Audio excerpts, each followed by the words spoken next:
everyone. It is said that every person has at least one book in them. Well, that makes me wonder what it takes, what kind of a journey you must go through to have several stories in a single person. I am Ishita, and today I begin this series of author interviews with one of India's most beloved authors, one who gave voice to the women of Hindu mythology, whose sacrifices and journeys went unnoticed. This author believes, and I quote, every woman has a story. She's the heroine of her own life, but often her story is overlooked. This best-selling author has given us Karna's wife, Sita's sister, the Fisher Queen's dynasty, and more recently, Tara's truths. I present to you India's favorite author and journalist, Miss Kavita Kané. Hello, ma'am. Welcome. Hello, good morning. Namaskar. It is so good to, it is such an honor and privilege to have you here. And ma'am, there is so much to learn from you as an author, and it can be easy not to know where to begin. But I'm going to give it a try today. So, firstly, I think it is easier to conjure new characters based on your experiences and by observing the people around you. The characters that you write about have been neglected by the masses but are still known to the world. So, how do you relate to these characters to do justice to their stories, and what is your process? See, the very fact that I've selected minor characters. So they are small characters. They are meant to be small characters. They are not meant to be heroes and heroines. But because their story, because they are very interesting and they have sort of caught my attention in some way, I decided to write a 300-page book on them. So they have to first interest me enough to sustain me through those 300 pages. So there has to be something essentially fascinating or intriguing for the author. So I think whenever I select I think that is the most important part of my process is the ideation. Selecting these characters, because these characters, as you rightly said, they are not my characters; they are all borrowed characters. And how I see them, how I register them, how I sort of absorb them, and how I translate them, and then how I mold them depends entirely on my POV. So for that, I think that's a huge responsibility placed on the author, and I have to take it pretty seriously. And I think, especially where because I know this character is going to become a book and is going to be read, and the readers are going to react on it. So being minor characters, where research is concerned, there's not much on them. We are all very familiar with these characters, but they are there for a certain reason in the plot. And the moment that reason is over, they sort of disappear they sort of buried in the narrative. I try to unearth them from that narrative and try to tell their story by continuing or going into flashback and making it a sort of cohesive whole. So when they are given a platform or given a chance and an opportunity to tell their own story. So, as I said, there's not much material on them. I essentially based these characters on the other major characters around them. For instance, now the recently Tara. I think many people don't even know who Tara is. Now, Tara's character is based on Vali and Subri. So the two characters whom I am more familiar. And not only the big character, the major characters, but also the events and the episodes around her event or the events around Vali and Subri, which relate to her. So that these two are the main frames as such, branches from where I can form my own skeleton. So after that, of course, the dramatization and I sort of color the whole canvas with my perspective, with the way I see it, the way I see the whole entire situation, how her story, what happened around her, her emotions, her intelligence, her reactions and responses, and that becomes her story. So what we know of Tara, just two lines becomes a 300-page book. So I think that I've done this with each and every, I think Tara is the 8th book. I've done it with Saraswati, I've done it with Ahilya, I've done it with Urmila, Menka, Surpanaka, Satyavati. So I think like Satyavati was based on Ishwar. Urmila was based on Lakshmana and Sita and Ram, and and even Janak. I mean, she's Janak's daughter.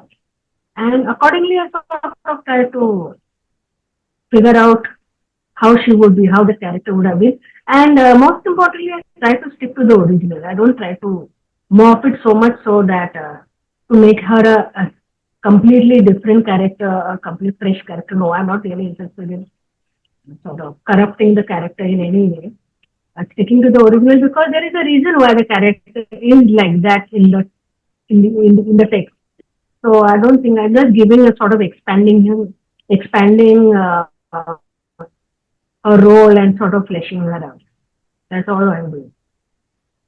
Mm.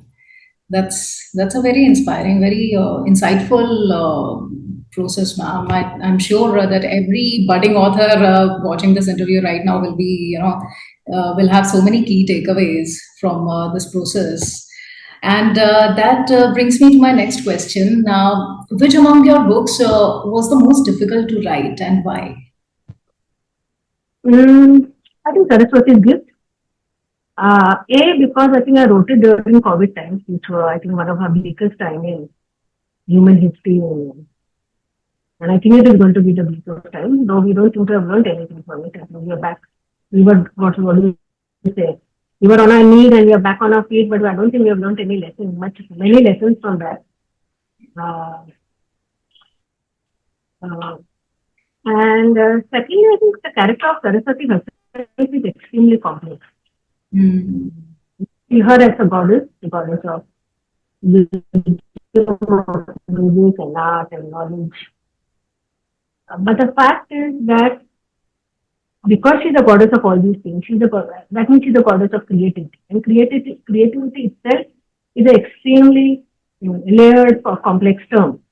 Uh, and how the creator, what creativity means to the creator, the entire relationship. I think that's sort of that is one of the topics in the book. The whole thing of personification by Saraswati and Brahma. She's created by Brahma, and how she becomes his muse, how the entire relationship between the creator and creativity and the creation, and more than that, what all she represents. Like if she's supposed to be the goddess of knowledge, she has given the gift of knowledge to mankind, to humankind, and how have we used that, employed that gift for a purpose? We have used it extremely intelligently, I should say, but not wisely. Because I think, as I said, there have been so many wars, there's war, bloodshed, death, disease, destruction. Why is it cycle keeps on repeating? We don't seem to be learning anything from it. I mean, just recently when I wrote it, the COVID time, have we really become wise after that?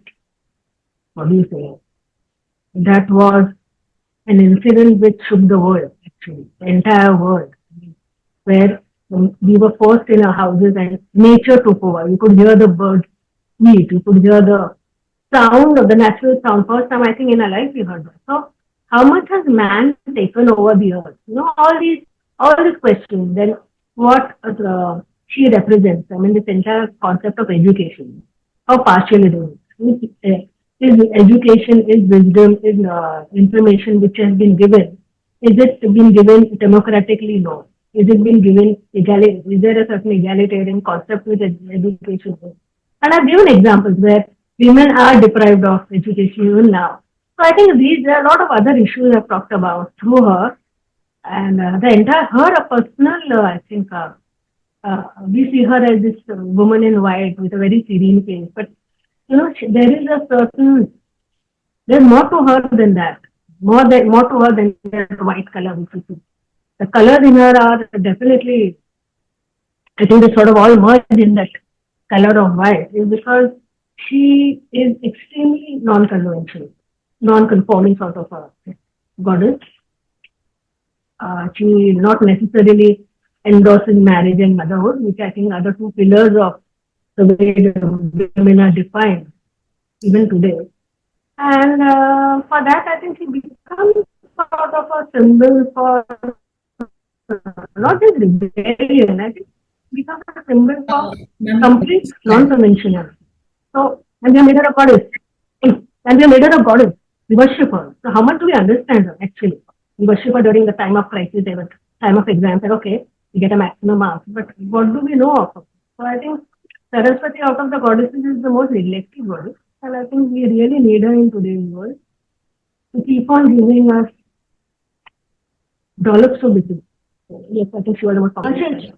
Yeah, she is the most complex character, and I think that book is also the most complex book. So I had a difficult time writing. True, true. I mean, that was, I think it gave a very, the unprecedented insight into Saraswati, because all my life, all our lives, the way we have seen her as the goddess of knowledge, of education. I remember singing Saraswati Vandana in school because, it was like, okay, you want to be good at studies, pray to Saraswati. So I think that was, it really touched our hearts in a very different way. Yeah, because even the Vandana, I mean, we just say it by rote, but how much of it do we understand? I mean, when you actually understand the Vandana, also there is so much of her in her. So Yeah, there's so much of her own personality. very true, And very I think Saraswati in today's dystopian world is extremely more. There's sort of a contrast. And like I've started the book with where the river disappears. The river did disappear. And what happened to Saraswati disappears from our lives? What is knowledge and information and wisdom and even thinking? The entire thought process is taken away. What will happen to humankind? We'll be back to the dark ages. I think we'll become barbarians again, which we are actually. But anyway, yeah, in a very sophisticated, clinical, desensitized. very true, ma'am. That's and that so, ma'am. In fact, that brings me to my next question. I really wanted to know which female protagonist from your books do you most relate to? Ah, I think I would say Urvi because she was a complete figment of my imagination. I'm Because sorry, ma'am. the other character, the borrowed, Urvi was my character. I created her. So I think yes, I have a soft corner for her. Secondly, she was it was my debut book, the first female character I wrote about. So I think yes, I think Urvi represents a lot of me.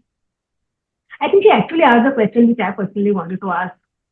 So let's say if I met a Kundi or a Bhishma or a Duryodhana or a Krishna or even Karna, okay, and Arjun. So I think she was just became sort of a went to my own. She was an answer to my question. Oh, I think she was. I think a lot of people related to her. So thank you for writing about her, ma'am. It was much needed, I believe. And so I'm sure all the budding authors and established authors, watching this interview right now would like to know, how do you find your rhythm for daily writing? Any tips for budding authors to find their own daily rhythm?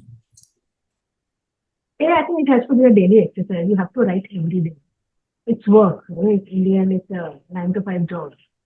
Now, whether you want to keep it at 9 to 5, 10 to 4, that depends. That's the rhythm. That's what you find. You just find which is the best time for you, and you choose your time slot. But do it really good. In the sense, stick to it. Even if you can't think, just write. Next day you might not like what you have written, delete it, but rewrite again. But the discipline of writing has to be there. Because without that, you can get, because writers tend to think a lot, think in the sense they sort of ponder pencils, keep on thinking, overthinking, imagining, reimagining the character and the plot, whatever the work. And you actually realize too much into that. You're not sitting down and putting it into words and I won't say paper, but yes, definitely into words. So that process is the most difficult process because there is a certain mental chatter which is happening, and that has to be condensed and fused and sort of channelized and put into a cohesive whole. So that is the most difficult part about writing, putting a structure to your thought. So I think that authors have to do. The budding author, he has to sit down and sort of schedule his thoughts. There has to be a sort of systematic. Because the next day when he reads it, does it sound reasonable? Does it sound the way he wants it to be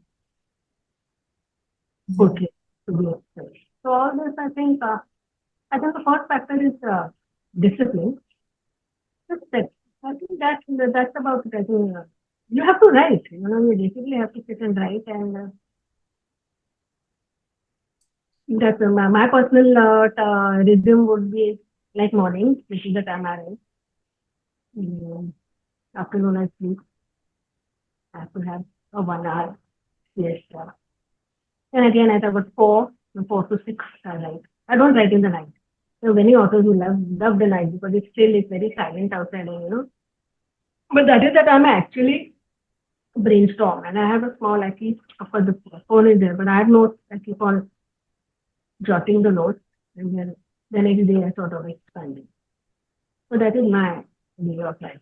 So I think to each his own, everyone has their own, they've selected a time slot and they write. And when they write, I think at a stretch for a 3, 4 hours, I think it has to be, it's like painting. To have it, the discipline of painting also. I mean, when you are at it, you have to do it till, you have to paint till the color is fresh. True. You cannot allow the color to dry. It's the same thing. Ideas are fresh, it has to come out. And it has to come out in a certain sensible. It has to make sensible in the sense it has to make sense to yourself and the reader. It's very true, ma'am. Like I had heard once that always daily come back to the chair and write whatever. Yeah. I think yeah, that's it's a sword that you have to kind of sharpen every day. Yes, of course. Yeah, yeah.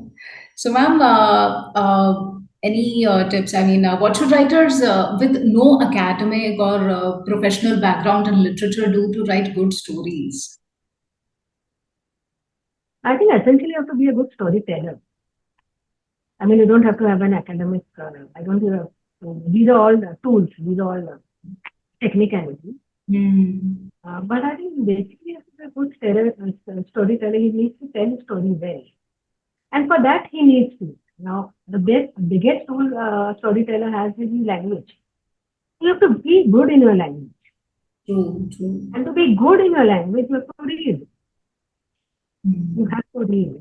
And I cannot imagine an author who does not read. I mean, seriously, I mean, it is like if you are going to tell a story, you have to because reading it just doesn't improve your language; it also improves your powers of expression, the powers of imagination. Because it opens a whole new world. The importance of language, you don't know, it's just not communicating, but how you communicate. With what word do you communicate? If one word says A and there's another word which means a lot of other things, that word you should know Hmm. because that gives that particular line or particular situation the subtext, the layering which happens with the words also. It's not just the situational layering.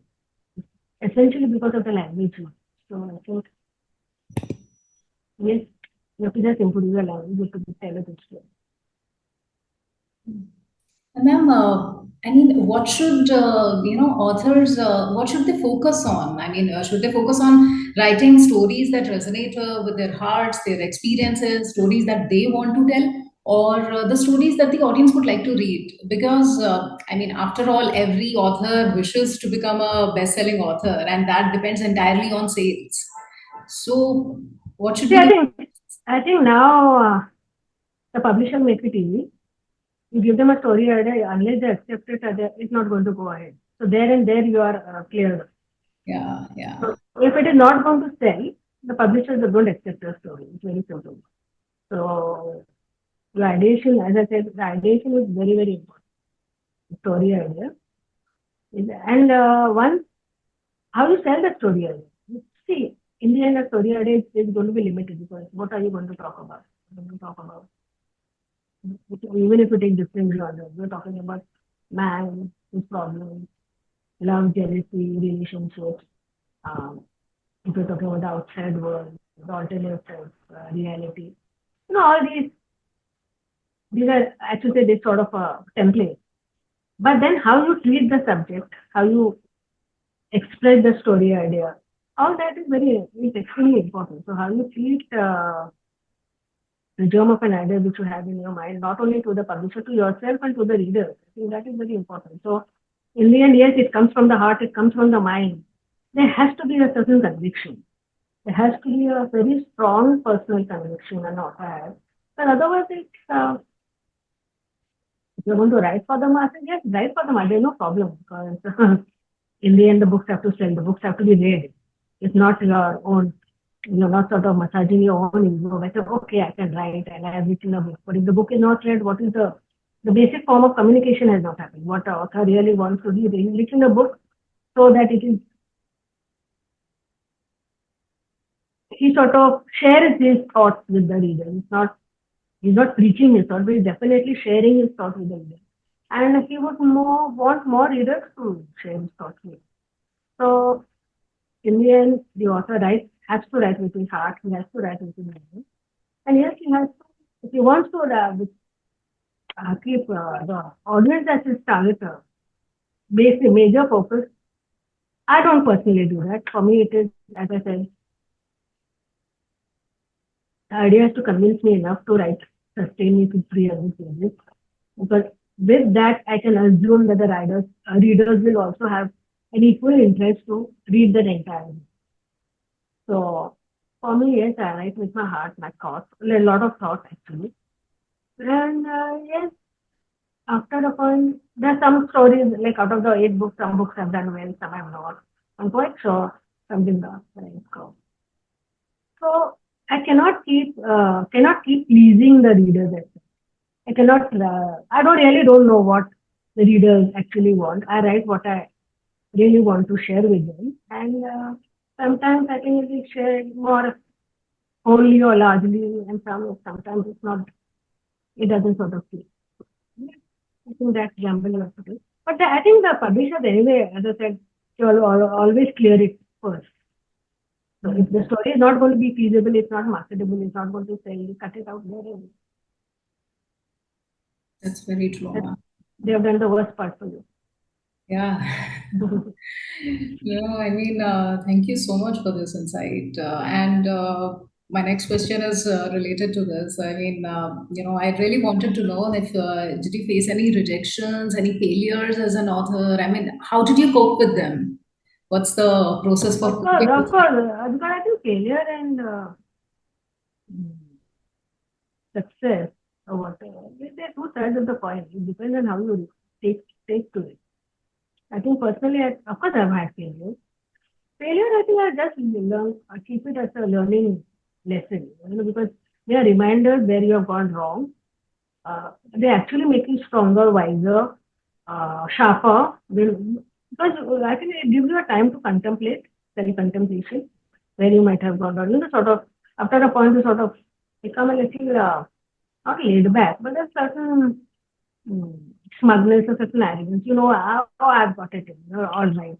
It's not that at all, because as I said, the likes and dislikes, what the readers, how they react, it's always fluctuating. And your ideas are fluctuating. So I think this whole thing about, I think failure actually has to be there to achieve success, because otherwise, I don't think you appreciate success also. And failure, personally, even now, like, I won't call it failure, but something like I'm very open to criticism, because many times I've realized the criticism they have had elements which I did not even realize. So I think they make me a better person, a better author, hopefully. Mm. I think that's the tough part, taking it in your own stride that okay, this is not the end of the road, and Yeah, because you have to, because it is part of life, it's part of living, it's part of life's process. There has to be failure. You cannot assume it's all going to be roses all the way. There are going to be thorns, there are going to be rocks, you are going to sort of stumble and fall. But how you get up from that fall is what really gives you the individuality. It gives you the strength. It makes you what you are. Okay? Failures are extremely crucial, I think, so. And how you take it. yeah.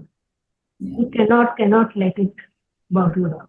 Because that is the test. Always remember, failure is actually testing you for who you are.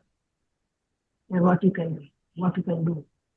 So I think always take failure with an extremely positive attitude and say, okay, this is one chapter of my life, this is a test, and I've passed the test. So I think we should be that. That's very true, ma'am. And just so from my own personal experience, I've seen that the waiting period between finishing your manuscript, getting it published ready, and ultimately finding a publisher is a very treacherous journey filled with loads of self doubts and, of course, rejections, failures. So, would you have any advice for authors who are going through this phase of, you know, completing the manuscript and getting it out in the market? As I said, I do it with uh, all your conviction. So give it your best. Really, I mean, give it your best. And once you've given your best, be sure that you're giving your best so that you're not self-doubt. Because doubts are actually, they sort of crumble you. Mm. So because if you allow a doubt to sort of niggle your mind, it can expand into something pretty unpleasant. So I think doubts are quite, a little fear, a little doubt is fine because there's that amount of, you don't get smug and arrogant about it. But you should know when to restrain yourself. So I think the confidence that I've done my best, I've given my best, I think that itself should shoulder you till the book is published. Because actually, the test is once the book is out, how the readers react. Yeah. So the publishing part is not very important. The problem is later. I think how the book has been taken, how well or whatever the book has been received. So I think that still gives me confidence. Hmm. So that is also again I said it's a mm, part of writing a book, writing being creative. You have given your best, but you're not sure how it's going to. You're not ready. You don't know about the response, and that is not in your hands. So you can't keep on worrying about it. So I think that's why I always do. Just give your best. I think it's pretty easy if you're sort of focused and you have, as you say, you know what you want to write. You have your convictions, you have your arguments, and you have put it in the best way possible. And I think that is what confidence of an author means. I think that is also essential self-confidence that okay, I've done my best, and okay, the book has not done well, fine, but I did do my best. So I think so that you can move on to the second. It should not, as I said, the failure or whatever should not put you down at all. So I think that confidence it has to be completely gung ho. Always has to be there. It has to push you. That is the motivation. That is the spirit that makes you go forward. Yes, ma'am. I mean, that's so true, ma'am. Because if that confidence is not there, then whenever the failures and the rejections come in, then you're Yeah, gone. because I think with that confidence, I mean confidence in the sense there is a certain awareness, self-awareness. Mm. That gives you I think, the strength to take in all this. Whether it's success or failure, and then make it your career, make it your passion, whatever it is. Uh, that is what makes you go. So I mean, when I say confidence, again, confidence is an extremely layered emotion, layered feeling as such. Because we always say, we talk confidence is there's certain chucked up about it. No, it's not that. Confidence is like कि मैंने ये किया है. This is I've done it with my utter complete honesty, complete conviction, complete faith, and it has to be. Mm. That self-belief has to be. Yeah, that's the formula. So, yeah, that's great, ma'am. Thank you so much for these insights. And I really wanted to know what your next book, if you would like to talk about it, what you're working on, or what can we expect next? What can we look forward to next?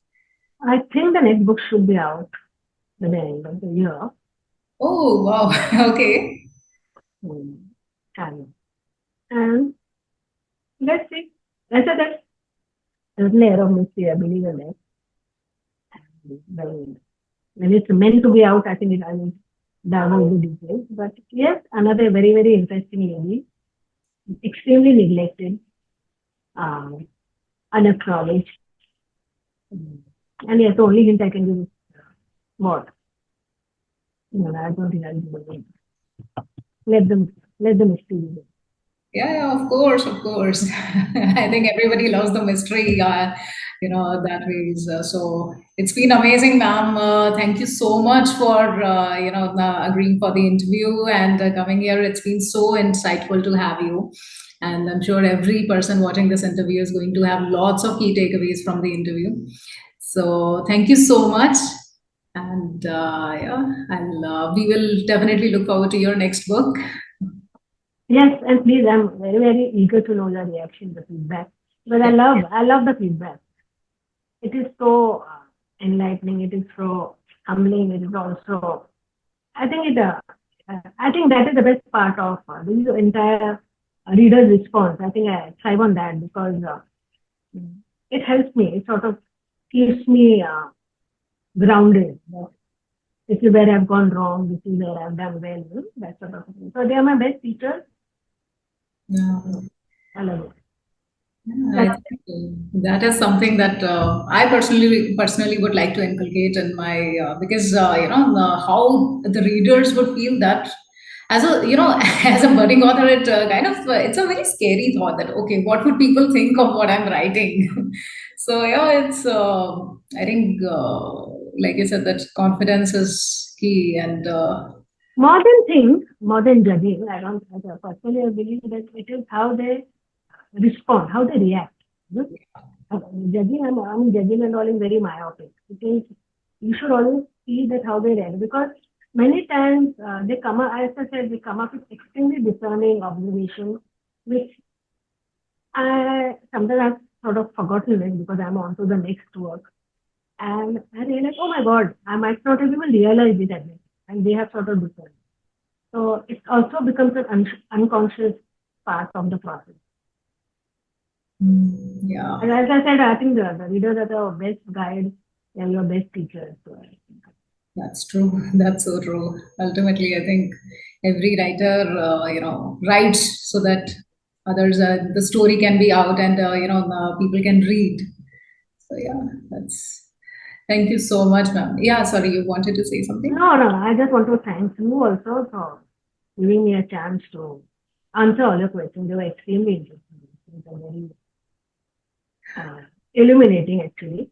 And thank you because, yes, if there are further questions, telling the readers, if there are questions, they can always get back to me through Insta or Twitter or Thread. I'm not on Facebook anymore because I think they have sort of, what do you say, disabled my account. And first my account was hacked and then it got disabled. Anyway, I'm not going back to Facebook. It's too much of a torture. So they can always contact me anytime. Any responses, any reactions, any feedback, I'm always welcome. And yes, please do read my next. Yeah, And my other books. So I think there are other 8 books to fill in the gap. So we can go to the 9.